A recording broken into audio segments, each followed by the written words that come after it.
नमस्कार, मी मेघनाज किचनमध्ये तुमचं स्वागत आहे। तर आज आपण इथं घरच्या घरी साखरपोळी कसं बनवायचं, लहान मुलांना तर ही साखरपोळी खूप आवडते। चला तर मग व्हिडिओला सुरुवात करूयात।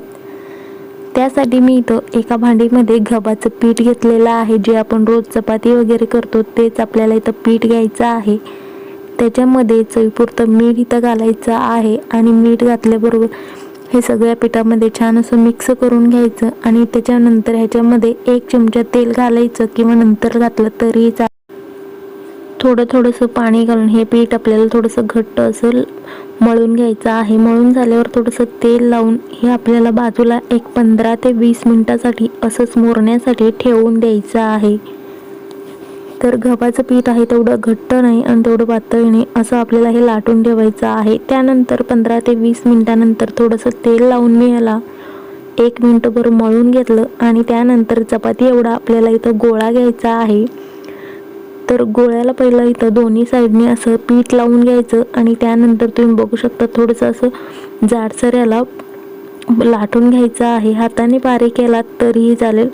तर तुम्ही बघू शकता एवढं मी इथं हे लाटून घेतलेलं आहे। तर आता आपण ह्याच्यामध्ये साखर आहे तो साखर घालून घ्यायचा आहे। साखर तुम्ही तुमच्या आवडीप्रमाणे साधारण कमी जास्त करू शकता। तर मी इथं साधारण 2 चमचे एवढं साखर आहे तो घालणार आहे। 2 चमचे साखर घातल्याबरोबर तो साधारण 1 चमचा एवढं मी ह्याच्यामध्ये तूप आहे तो घालून घेणार आहे। तूप घातल्यामुळे ही पोळी आहे तो खूप छान लागते आणि खुसखुशीत सुद्धा व्हायला मदत होते। तर तूप आणि साखर एकदा छान असं मिक्स करायचं चमच्याने आणि त्यानंतर हाताला थोडंसं पीठ लावायचं आणि आपण जे मोदक वगैरे करताना सगळे कड्याचे पीठ जे असं मधोमध करतो तसं हे आपल्याला पीठ आहे तो असं मधोमध करून तिथं चिकटवून घ्यायचं आहे किंवा जास्तीचं पीठ असेल तर काढून घ्यायचं आहे। आणि त्यानंतर परत गोळ्याला आहे तो दोन्ही साईडने असं पीठ लावून घ्यायचं आहे, कोरडं पीठ। आणि त्यानंतर हे आपल्याला लाटण्याने अलगदपणे आपल्याला लाटून घ्यायचं आहे। त्याआधी हे आपल्याला साधारण असं हाताने पसरवून घ्यायचं आहे थोडंसं बोटाने। तर तुम्ही बघू शकता मी लाटणं घेतलेलं आहे आणि हलक्या अलगद असं मी हे लाटून घेत आहे। कुठंही साखर असं बाहेर आलेलं नाहीये, खूप असं जोर लावून नाही लाटायचं।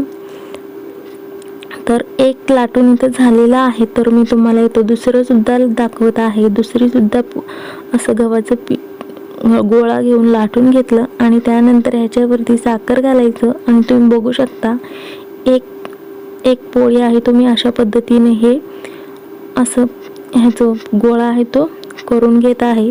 तर तुम्हाला कोणती पद्धत सोपी वाटते ते तुम्ही इथं करू शकता। आणि दोन्ही साईडला परत पीठ लावून हे आपल्याला सावकाश असं अलगदपणे लाटून घ्यायचं आहे। दोन्ही सेम होतात इथं, एकही पोळीला आपलं इथं साखर आहे तो बाहेर आलेला नाही। बाजूला तवा गरम होण्यासाठी ठेवून दिलेला आहे। तवा पहिलं छान कडक गरम करून घ्यायचं आणि त्यानंतर गॅस बारीक ठेवायचं। गॅस बारीक ठेवल्यानंतर ही पोळी आपल्याला भाजून घ्यायचं आहे। 1 मिनिटभर ह्याला असंच ठेवून द्यायचं आणि त्यानंतर 1 मिनिटानंतर वरचा भाग वाळून झाल्यावर ह्याला पलटी करायचा आहे आणि त्यानंतर हे आपल्याला बारीक गॅसवरच पूर्ण पोळी आहे तो भाजून घ्यायचा आहे। दोन्ही साईडला तेल किंवा तूप इथं लावायचं आहे। तर मी इथं तूप आहे तो थोडंसं जास्त लावून घेत आहे। तुम्ही तुमच्या आवडीप्रमाणे हे तूप आहे तो लावायचा आहे आणि दोन्ही साईडला छान असं खरपूस होईपर्यंत, छान रंग येईपर्यंत हे आपल्याला असंच भाजून घ्यायचं आहे। तर एक पोळी माझं इथं भाजून झालेलं आहे, बघू शकता खूप छान दिसत आहे आणि साखर वगैरे असं बाहेर आलेलं नाहीये। तसंच आता मी इथं दुसरी पोळी सुद्धा भाजून घेणार आहे। तर तुम्ही सुद्धा अशा पद्धतीने घरात लहान मुलांना हवं असेल तर तुम्ही अशा पद्धतीची साखरपोळीला झटपट बनवून देऊ शकता। गव्हाचं पीठ जर फ्रीजमध्ये पहिलंच मळून ठेवलेलं असेल तर लगेचच 2च मिनिटात हे तुम्ही त्यांना करून देऊ शकता। तर व्हिडिओ आवडला असेल तर लाईक, शेअर, सबस्क्राईब करा। पुन्हा भेटू।